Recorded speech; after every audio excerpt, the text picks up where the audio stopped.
It would be really cool if we did. All right. So, and the thing that I found really interesting, and I knew was going to cause a little bit of a wrinkle, was when he was asked if he knew Steve Rogers, Right. and he was like, "No, but I modeled myself off of him, and he feels like a brother." And I, Yeah. even before they switched to Bucky and Sam, you're going, Right. But I was expecting yeah, that look on their face, like, no, just no. yep. So, yeah, yeah. So that was also, and that also felt a little deceptive to me. I don't know how else to put it. It gave me a bad feeling about him, just the way he answered that. Right. Just a little on the slimy side. Yep, just a little bit, just a touch. So, and then we switch over to Bucky and Sam to see their reactions. Guess what? They don't like it. No Can you surprise. blame them? No surprise there. Right. And then we switch back over to Sam walking with Torres, who I still think is going to end up being. I hope so. Yeah. So, and Bucky comes in. So apparently Bucky tracked down Sam, and it immediately just starts browbeating Sam with, "You shouldn't have given up the shield. How could you do that? Blah blah blah." I highly doubt that he actually had to like track him down. They Right. probably know where they both are all the time. Almost certainly, almost certainly. And what's really cool to me is we see, I think, kind of a continuation of Bucky's kind of browbeating Sam about this whole thing, and Sam's just going, I can't deal with this right now. He's really not on it much. Sam's on his way to a mission. Bucky wants to fix this whole Captain America thing, and Quick Sam's way. the quick way, and Sam's just like going, "Look, I got to go deal with these flag smashers," and so and we got to see if they're one of the big three. Oh, I love the big three. It's so good. This whole thing, the big three thing, and the fact that they use it twice, Right. and not from the same source. Right, which is even better. Androids, aliens, or wizards are the big three, and and then they have a little back and forth. Which I got to tell you, I'm appreciating the humor in this. There's a little bit more than I would have expected, but still maintaining a serious tone throughout the whole thing. Right. But Doctor Strange. Doctor He's a Strange, sorcerer. a sorcerer is just a wizard without a hat. I can't argue. And I'm thinking about it, going, huh? He's right. Yeah, absolutely. And so he goes, "What about Gandalf? Or why are you going after Gandalf?" And Sam's going, "How do you know about Gandalf?" He goes, "I read The Hobbit back in 1937 When it when it came released. out." Now, here's just a tiny, tiny, tiny touch. 1937 was the release date of The Hobbit in Europe. It didn't come out in the United States till 1938. Oh, ouch. Okay. So, but it makes sense. Well, no, he would have been in the States. Oh wait, Yeah, he if it's still would. 37, Yeah, he would have he been would have still trained been in the at States, best. yeah. Training, right? At best. You're right. Yeah, you're right. Okay. So they missed that, but that's fine. Yeah, it's just allow it was a stupid little tiny thing. Stupid little tiny thing. Okay, so Bucky's like, "I'm coming with you." Sam's like, "No, you're not," and Bucky does. I get a little bit of a slightly older brother feel Yes. from him pushing on Sam. Yeah, which makes sense Yeah, absolutely. given Bucky's age for one thing, and also, look, how can Sam not kind of look up to Bucky in a similar vein? Right. Because back, before the Winter Soldier days, it was Captain America and Bucky. Well, and he like before Captain America, he was like the big brother for Yeah, for Steve. yeah, for Yeah, Steve. yeah, that's true. Yeah, I'd forgotten about that. Always coming to his protection and everything. So okay, so they're in the plane and they get to Munich, which is where the Flag Smashers are supposed to be. And Sam leaps out of the airplane because he has wings. And Bucky's like, "Where's the parachute?" And Torres is like, "There's no chute." He goes, we're only 200 feet off the ground. And we weren't planning to jump. Yeah, and so Bucky tears off his sleeve for his adamantium arm, or vibranium arm, and I'm not sure why, because does the coat restrict the movement that much? But that's for show. Yeah, probably. I mean, that's just, hey, look, I have my arm. Right. And hey, if you had an arm like that, wouldn't you be like showing it off all the time? Of course. Yeah. And so he jumps out the plane like he knows he's gonna hate it, and he does. He's not Steve. Right. Steve did it with a shield. He doesn't land with a superhero landing. He lands with a dead person landing. That would hurt so much. Flat on his back, just going, ugh. And Falcon comes in. I got all that recorded. Yes, yep. We have that all on camera, right? I hate you. So every moment that they can poke at each other, it's good. It's good. And so they meet up and they start. They basically say, okay, fine, we got to do this mission. Cool. Red Wing is doing recon, and I got to tell you, man, the improvements they've made to the Red Wing character, and I'm calling it a character at this point, is so much fun to watch. Just the stupid little scene, like when Bucky is in the warehouse and they're looking for everybody, and Red Wing is like flying and like hovers right around his head, and Bucky takes a swing at him, just as if he's just a pest. It was just awesome. It's a nice little touch. So clearly Bucky wants to rush in and take out the two people that he sees. And you think he's down for a little action? Yeah, a little bit. Yeah, he might be chomping at the bit for a little bit. Touch. Yep. So Sam says, "Wait." Bucky said, "Look, there's two people. I've got a vibranium arm. I can take them." And Sam goes, "Hold on." And Red Wing shows, "No, there are 7 people." Oh, and let's watch them a little bit. Oh yeah, they're all super strong. They're all enhanced. It's like, oh boy. Okay. So, and I love this part. There, Red Wing does his infrared, whatever view he's using, heat sensing view, and sees that they have a quote unquote hostage in the trailer of an 18-wheeler that they're hijacking. Right. All right. I thought it was because we get that next shot, right? Right. Bucky on the back of it. So, but here's the weird part: they get in there. He uses the front of their truck, of one of the bad guys' trucks, to jump on the back of the other truck. Yeah. How did the guy in the truck did not see that? Yeah. Yeah, I'm not sure. I didn't like that part. But then he gets in and he sees the girl, and I thought, like, first things first, I didn't think it was a hostage. I thought it was just a stowaway. Oh, okay. Yep. Yeah, fair she's enough. Just hiding behind the crates. Yep. She just kind of walks out behind the crates, but then she gets that smile, and I'm like, oh crap. Oh no, right? So you know what's funny? You mentioned hopping on the front of the truck and getting to the back of the truck. Maybe there was no reaction because they knew what was in the truck. That's true, but like, there would be, even if you know that there's something in the truck, somebody just jumped on the front of your truck and on the back of the one you're following. There's got to be a reaction. Well, at least on film, right? Because they didn't show any reaction. There was no swerve, because you could still see a little bit of the back truck. There was no swerve or anything. There's nothing. So that kind of threw me off a little. Well, it even could have been if they had just thrown it to the driver, who just said something like "heads up," right? Yeah, just to let her know that he was coming.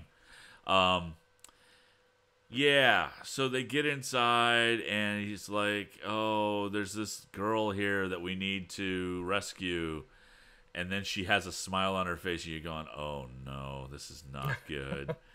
And the hostage, we find out later, happens to be Carly, and we'll talk about her in a little bit. So clearly, the Flag Smashers are hijacking these trailers. they appear to have vaccines and supplies sent by the GRC, who we learn is the Global Repatriation Council, who's responsible for trying to help the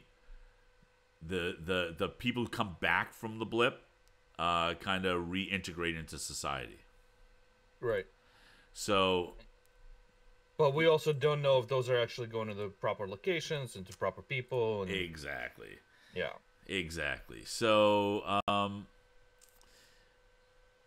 let's see. So, yeah, because I ended up scrolling down through my notes.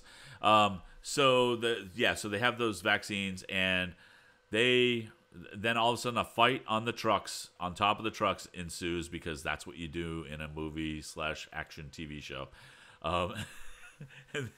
And Bucky and Sam are kind of holding their own, but they're getting bested. Well, and, they're going against 8 super soldiers, basically. Exactly. Now they do have training on their side versus the super soldiers, but well, as far as we know, anyway. But they're in trouble, and helicopter comes in, and Captain America and Lamar jump on the trucks and start helping. Yeah, which they actually do a fairly decent job at, and you get that one shot of that I don't remember.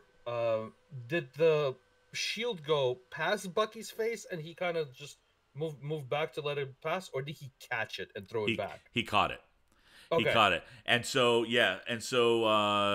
when he catches it, he grabs it, and for like a split second, just a split second, you could see that look on his face going, I don't know if I'm going to give this up right now. Right, but when he throws it back, it is a smooth move. Like, the entire thing is very smoothly done. Like, he's done this so many times, and they just kind of reflect.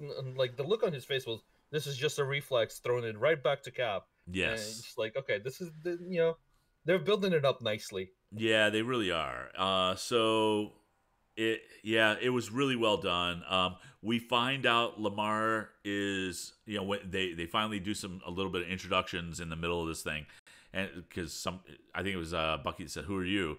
And he goes, "Lamar Hoskins, Battlestar." Like, that's it. Let me off this. Yeah, and so he goes, I'm Cap's partner." It's like, oh, come on, man. Now, Battlestar is Lamar Hoskins in the comics. Right. Lamar Hoskins ends up becoming Bucky when it's later on. It's just later on during the U.S. Agent Captain America saga, that whole thing. So hopefully they won't go down the Bucky road. I'd prefer they just leave him as Battlestar at this point. Yeah, I think that'd be cool. But that whole fight scene I thought was awesome. Another kind of movie quality fight scene on top of these trucks. Especially with the whole hanging off the side of the truck and getting rescued by Sam. Yeah. Which was a nice little roll, get off me. Yeah, it really was. But before that, we see Battlestar on top of the truck in trouble. And he says, "John, where you at, man?" And to Cap, and Walker pulls out a gun. Yep. And he popped the guy in the knee or something. I think he went to shoot the guy, but I think he got him in the shoulder because he got hit, as he was shooting.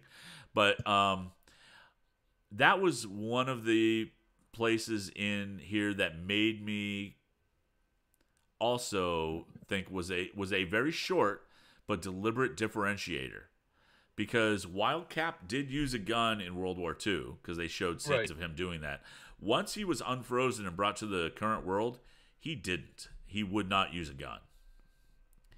And so I think there's a little, it's just a little nod as to how Walker is different from Steve Rogers. Well, okay, but Walker is U.S. military. He is trained for combat. So was Steve Rogers. to a certain degree. He went through basic and everything. Yes, he went through basic. And he Walker went is actually like a combat well, vet. but So. Steve Rogers was a combat vet with the Howling Commandos. No, but I'm talking. I don't. That's fine. He is. I'm talking. He's a modern soldier, basically taught to use whatever he can. He's got a gun. He knows how to use it. He's gonna put it to use. I don't really have a problem with him using the gun, but I'm on the same page with you. It's a difference between him and actually Cap. Yes. Cap wouldn't do it, and Bucky does take a dig on him, like he wouldn't need a gun. Right. Yeah. So that's cool. And then we switch over to, yeah, as you said, Bucky stuck under the truck, trying to slow it down by digging into the pavement, and It doesn't work. It didn't work. And Sam basically, in this remarkable swooping move, swoops under the truck from flight, grabs him, and they roll into a field. And it's such a nice moment. Yeah, and and Bucky just like, get off me. And you have the realization that all the Flag Smashers are all super soldiers. They're laying in the field. We switch back to Battlestar and John Walker. Battlestar gets kicked off the truck, and John, in a very Captain America move, throws the shield under Battlestar so he doesn't hit the pavement and slides along the pavement with the shield. It was nicely done. It was a very Captain America move. And very adept with the shield. That was the other thing that struck me. And this all makes me think that, one, they've been prepping John Walker to be Captain America for a while, right? And they must have had another shield to practice with. Well, we also don't have a timeline on how long it was before Sam gives the shield to the Smithsonian, and to how long till they announce Walker's Captain America after that. That felt like a week. It felt like a week. Right, the episode makes it feel like a week. It could have been a couple of months, but yes, there's more. There's likely. I think they would have said that. Yeah. I really do think they would have said that if it was a longer time. On the timeline stuff, though, the previous episode when he's at the bank and saying, it's been 6 months, it does put it into the timeline that this is after WandaVision, but it's still before Spider-Man Far From Home. Yes. So it's nice. The timeline is completely weird because they're technically in 2023, right? But it is nice to actually be able to put it somewhere, because the tech stuff, like Sam in the first episode working on Red Wing, who's the next Iron Man? Well, Spider-Man is the next Iron Man, but that hasn't happened yet. Right. That realization and him coming into his own and taking over. The whole glasses thing and taking over the system has not happened yet. Right, that's true. The other thing about that is, see, I really want them. I'd love for them to make a reference somehow in a natural way to what's going on with Wanda. I don't know how you do that, right? But I'd love to just see a nod to acknowledge the other stuff that's happening. They might not know about it. It might have been kept completely closed off. Maybe, but news travels. I don't know. Especially superpower news. Right.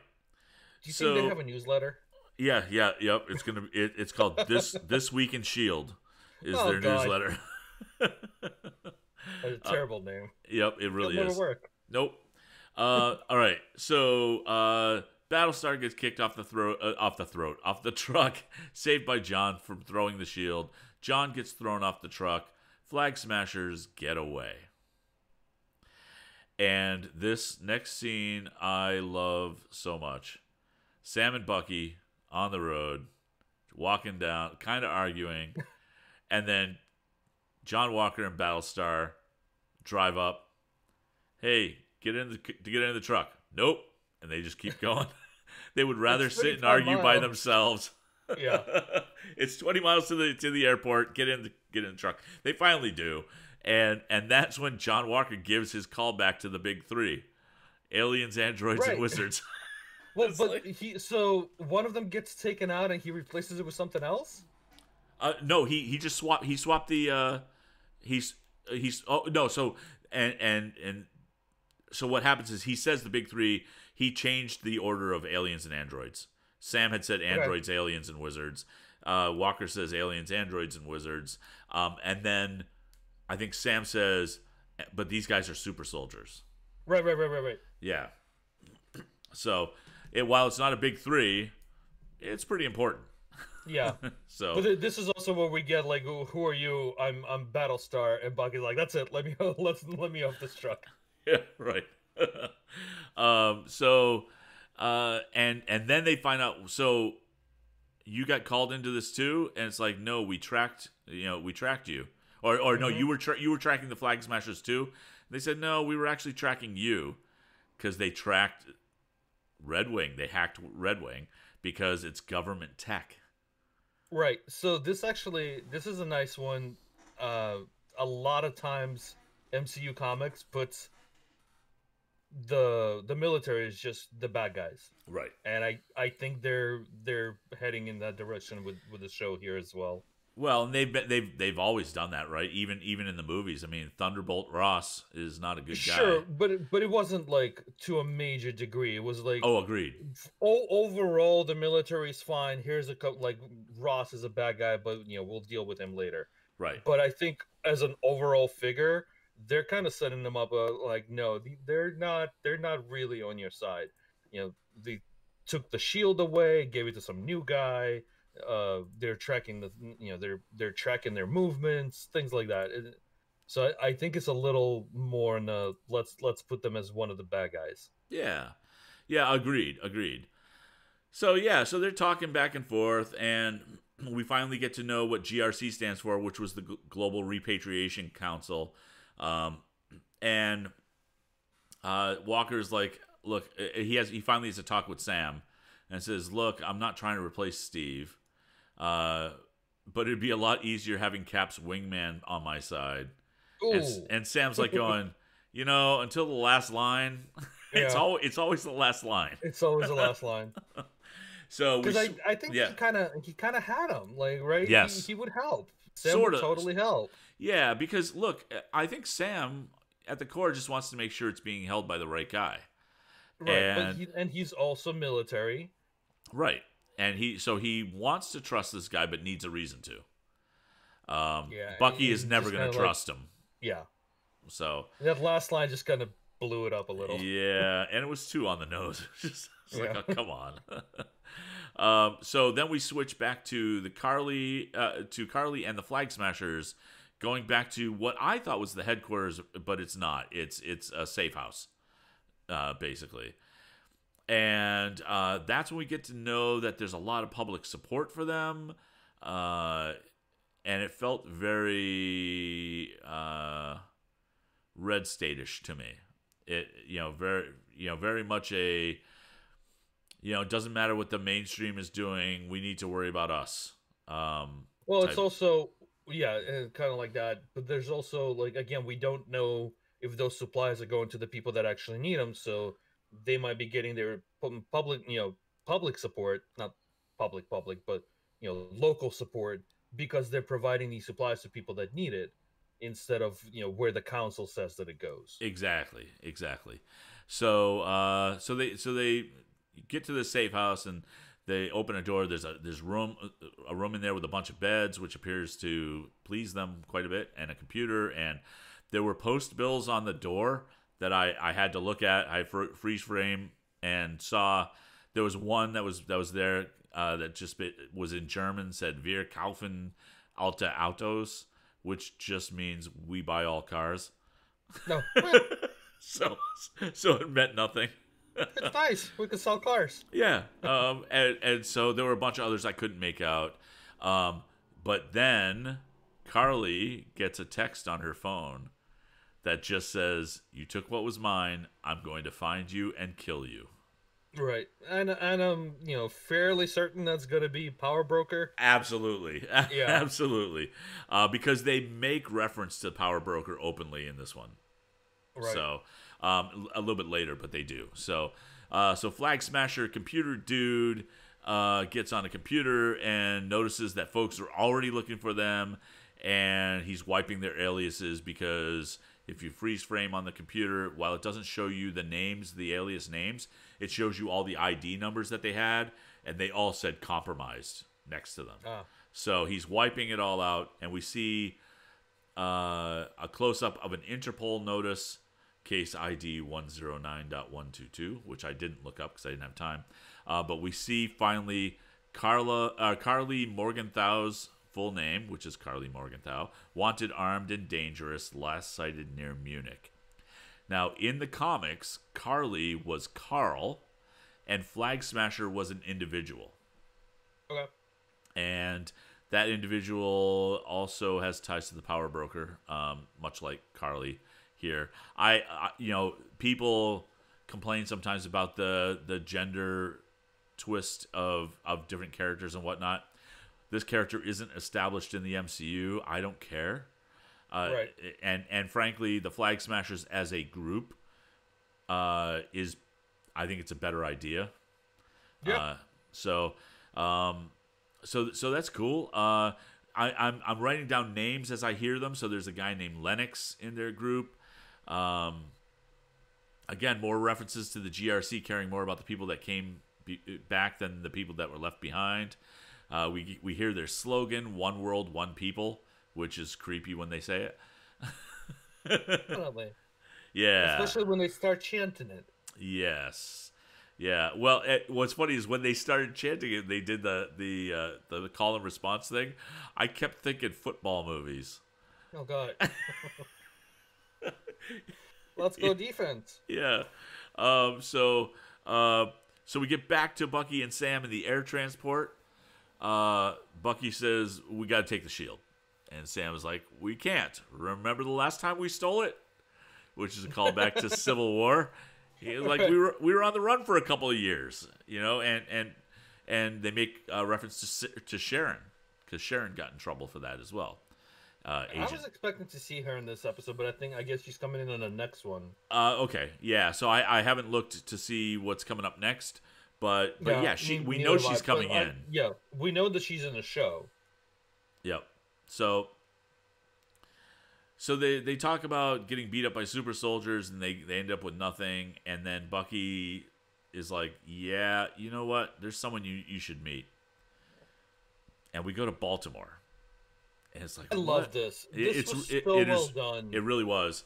So they're walking down the street, and one of the kids on the street is like going, "Hey, you're Black Falcon." It's Black Falcon. And Sam's going, "No, it's just Falcon." He goes, "Is it because I'm black and the Falcon?" He goes, "Yeah." He goes, Yeah, "So..." My dad calls you Black Falcon. Yeah, my dad calls you Black Falcon. He goes, "So are you Black Kid?" And the kids... Okay, that makes sense. Yeah, the kid's friend is all laughing, and he goes, "Yeah, I got him." Okay, so they move on, and they go up to this house, and looking for someone named Isaiah. Now, there's a kid at the door who answers the door and said, "There's nobody by Isaiah here." Here is one of the Easter eggs. That kid, his name is Eli. It's Isaiah Bradley that they're looking for. I said Isaiah Washington in the last episode, but it's Isaiah Bradley. Okay. Isaiah Bradley, we'll come to find out, was the Black Captain America. And it was something that happened after Steve was lost and after Bucky was lost, and they were doing experiments on black men with the super soldier serum that they had left. Okay. And almost everybody, like I think there were 30 men that were tested. Almost everybody died. Isaiah and a couple of other guys did not, and Isaiah became the Black Captain America. But then they kept him in jail so they could continue to do experiments on him. And he stayed in jail for like 30 years, which we find out through this whole interaction. But the kid at the door, his name is Eli Bradley, who in the comics later on becomes Patriot of the Young Avengers. Oh, okay. So Okay. That's a cool touch. I would love to see that carry through. But they're leaving these openings, right? Yeah.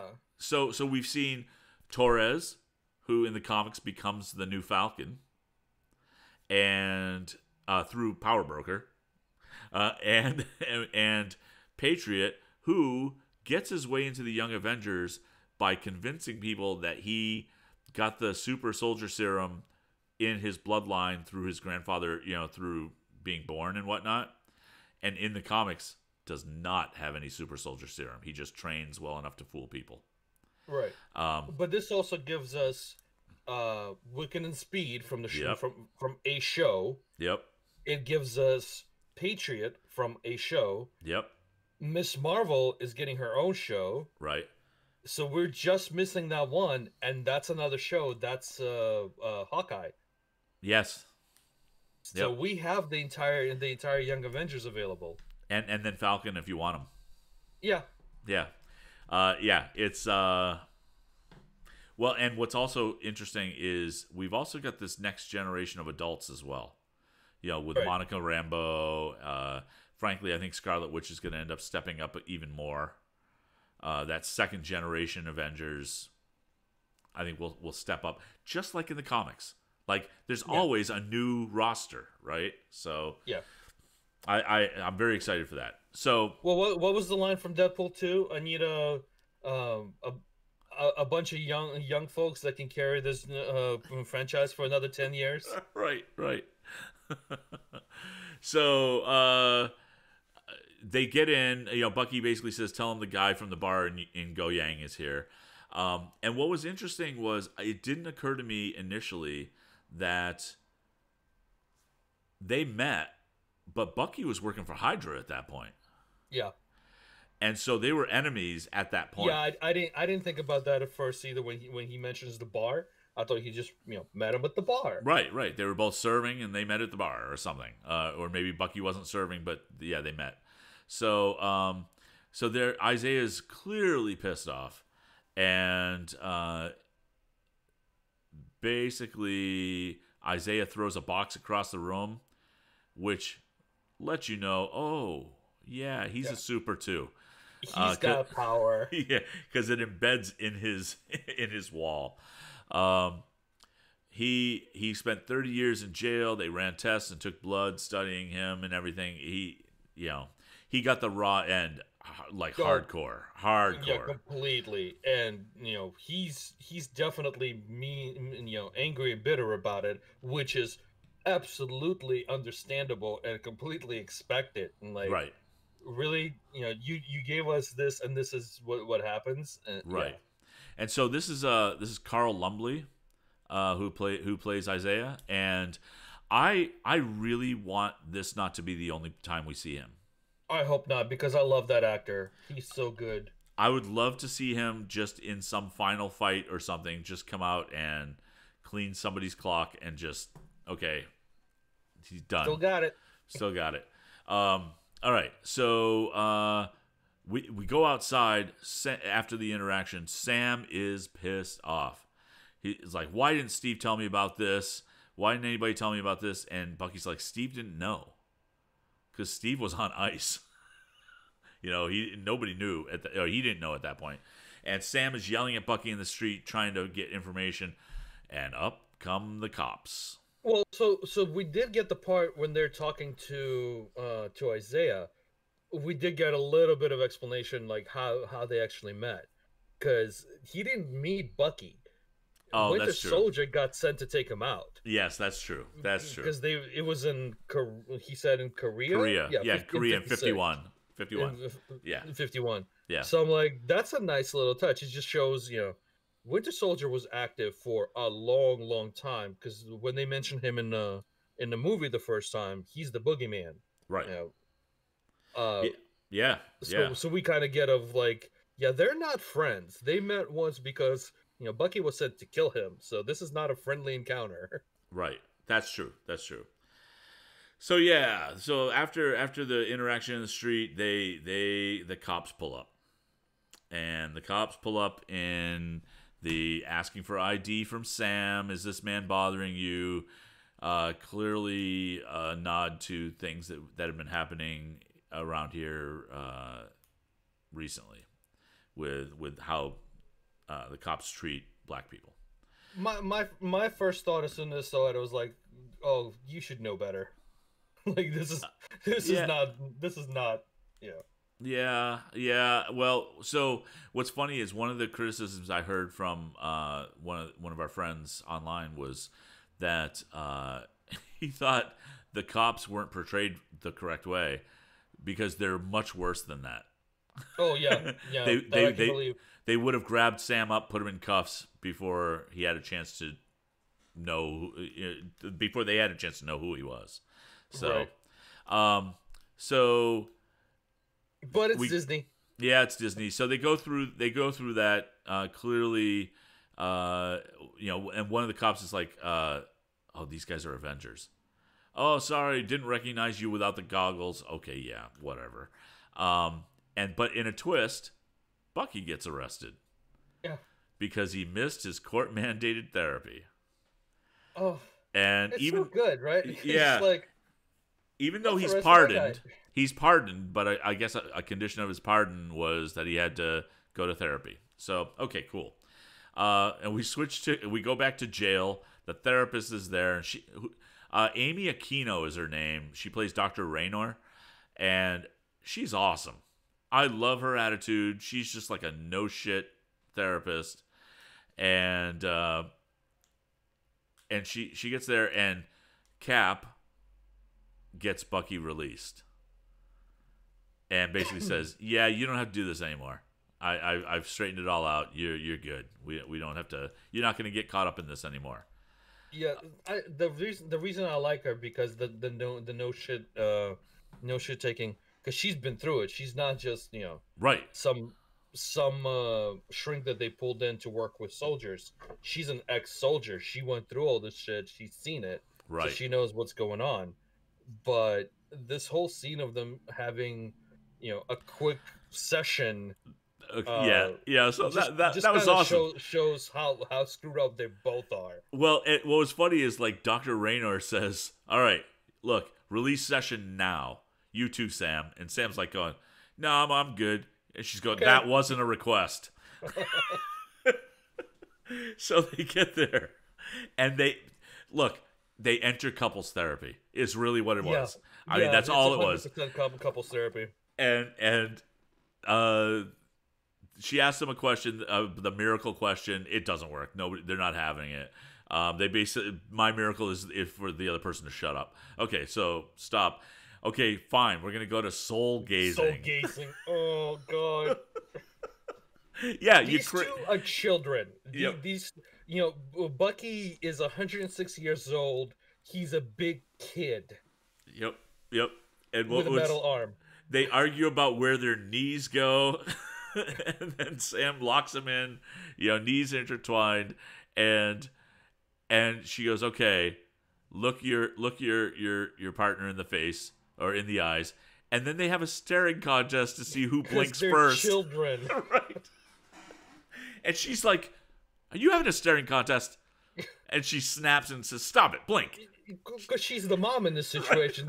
This is not couples therapy. These are two siblings, and she's the mom. Yeah, it's awesome, and her treatment of it was amazing. She's just like going, "Jesus, stop, just okay, just come on."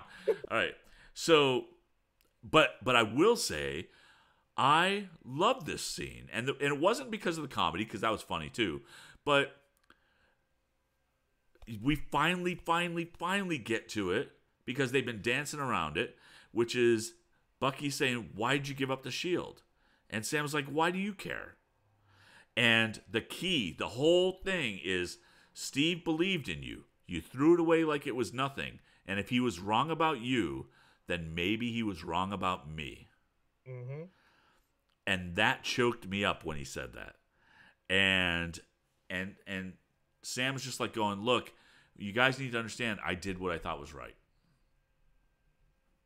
and they still don't agree, but they understand each other better, right?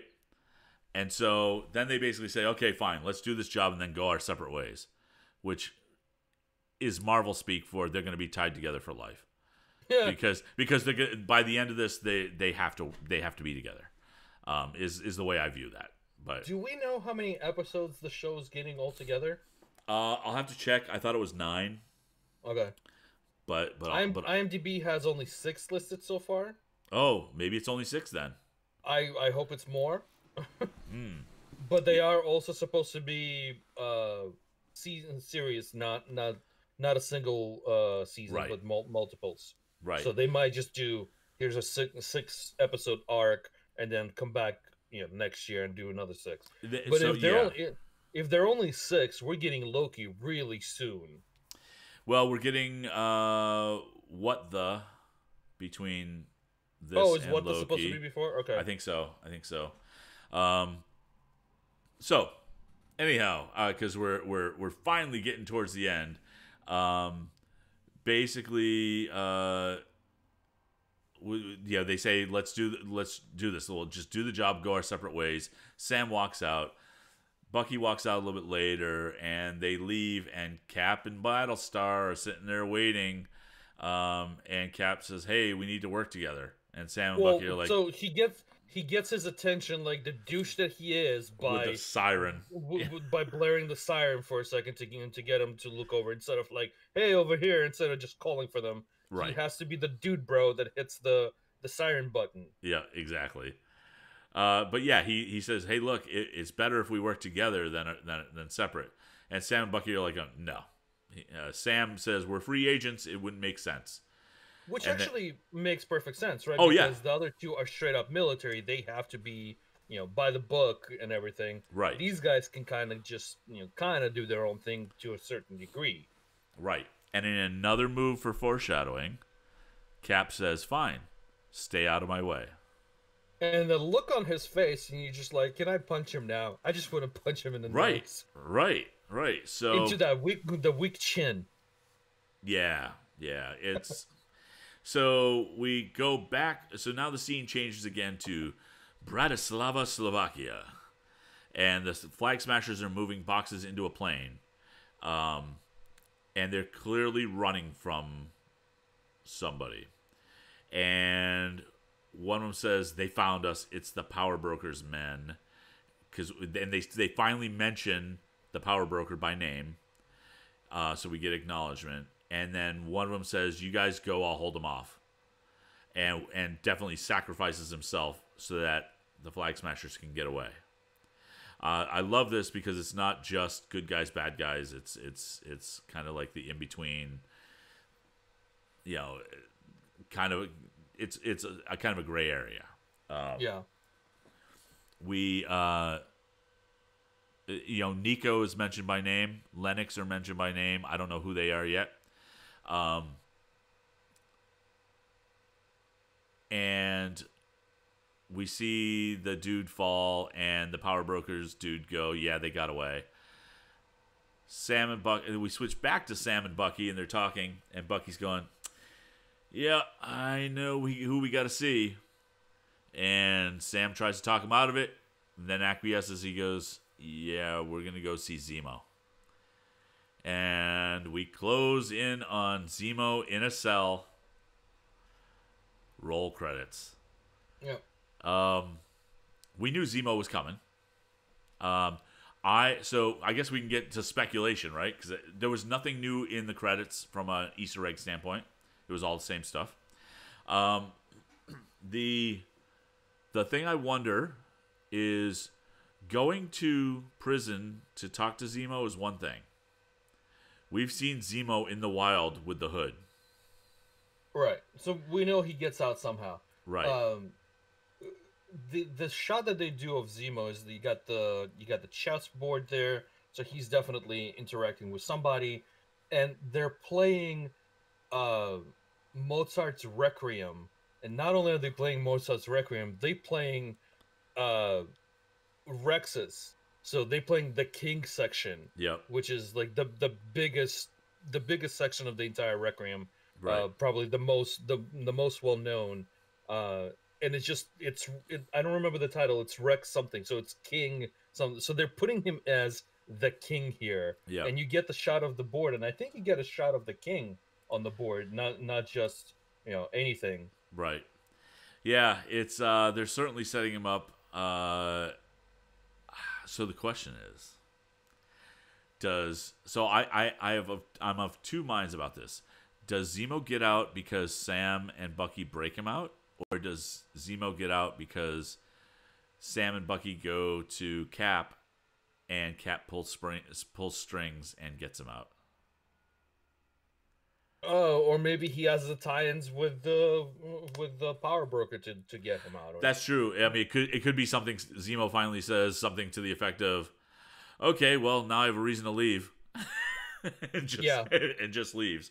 Because he's not set up as a super powered character in Civil War, but Right. he's a really good at manipulation and strategy and everything else. So Right. I'm sure he's got his little strings going. So we could just be like, oh, they're finally here. Okay, great. Okay, let's pull this string and let everything go. And this is how he gets out. Exactly. So I do like that this is a villain from a movie that they didn't kill. yeah, Because that's one of the things that I did not like about Age of Ultron. It's funny. I always view these comic book movie deaths as non-permanent because in the comics people die all the time. Usually it's if you don't see the body, they're not really dead. Yeah, I suppose that's Like mostly... Killmonger, I don't think they're bringing Killmonger back. And I highly doubt they'll ever bring Ultron back. Ultron, I'm not sure I buy that. I have a sneaking suspicion that we're not done. They might do it through Vision. Yeah, maybe. So, yeah. Any other So let me ask you this: what did you think of the episode overall? Oh, I thought it was a blast. I thought it did a great job setting up Cap as a great face for the public, but we're gonna get to see everything else about him, that he's not the king, the hero that you're looking for. Right. The thing from Captain America, the first movie, was that the serum wasn't, you got superpowers, now you're amazing. It brought out the good, the best things about you or the worst things about you. That's why the doc picked Cap to begin with. Yep. So while Walker doesn't have the super soldier serum, even the new super soldier serum wouldn't do that probably anyway. It's the same thing. The shield is what's going to bring it out. Did I mention the Walker power broker thing earlier? I don't know. So in the comics, John Walker got super soldier powers from the power broker. Right, I think you did mention that. Yeah. Yeah. So yeah, I don't know if we'll go down that whole road. So before the series even started, before we decided to do this podcast, my thought always was that Falcon and the Winter Soldier was going to turn into Captain America and Bucky.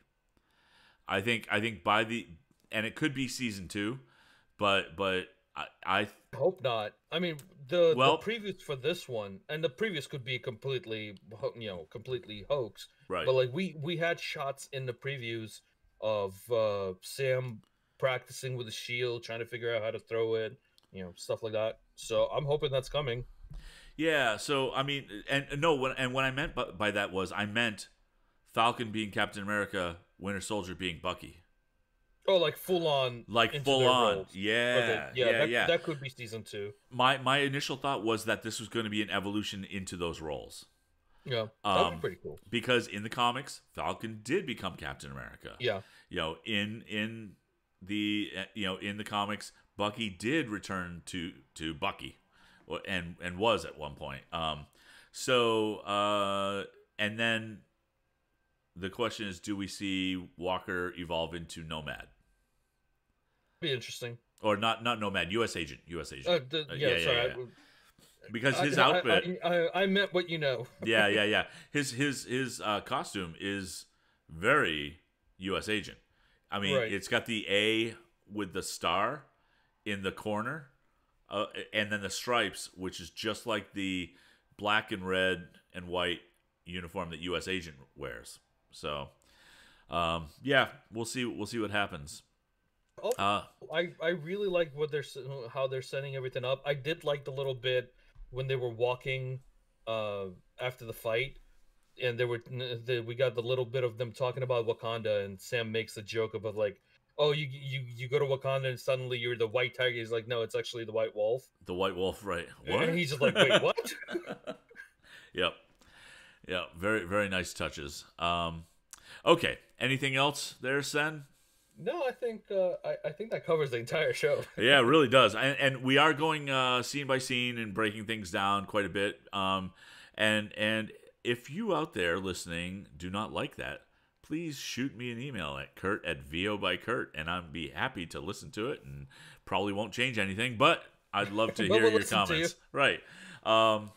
Okay. If you want to follow us, you can go to twitch.tv/VObyKurt and click follow, and you'll be notified every time we record. If you want to subscribe to the podcast, you can go to anchor.fm/this-week-in-MCU, or just search for This Week in MCU in your podcatchers, and you will find the podcast right there. Sen, where can they find you? You can find me every morning on twitch.tv/SenRaven for a little bit of Marvel Strike Force streaming, and on the weekends as well, and also on Thursdays when we record the FTH Beyond podcast on from the Helicarrier channel on Twitch. Great. And I can be found all over the place on the internet. I'm on VO by Kurt on Twitter and on Twitch. I'm on Mondays and Thursdays we do FTH Beyond. On Mondays I'm on VO by Kurt. On Thursdays on From the Helicarrier. And on Thursdays, I'm also on Nook's Tavern, an Animal Crossing podcast with Phil Keating. And my solo podcast is Storytime with Kurt. We just started a new book this week, Tom Swift and His Electric Runabout. And it just started distributing on Wednesday. And that's over on anchor.fm/Storytime with Kurt, or wherever you find your podcatchers. And with that, we will see you guys next week, 10 a.m. Eastern Time, right here on twitch.tv/VObyKurt. Have a good week. Don't hit me with a shield. Okay, I'm stopping recording, and He Who Is Steve was in there, Emily was in there, Stealth King 500 was in there,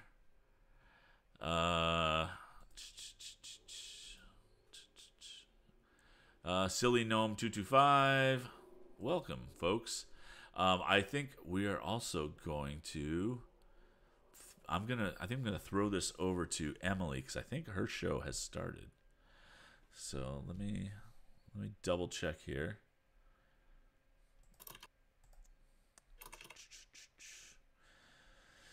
Yeah, good episode. I'll get this edited and put it right back up there. She is going, so I'm gonna raid Emily. If I can use the keyboard.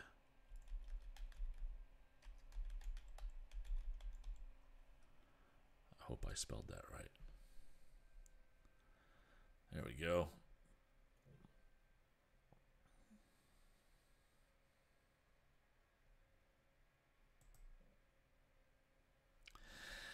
All right, cool, man.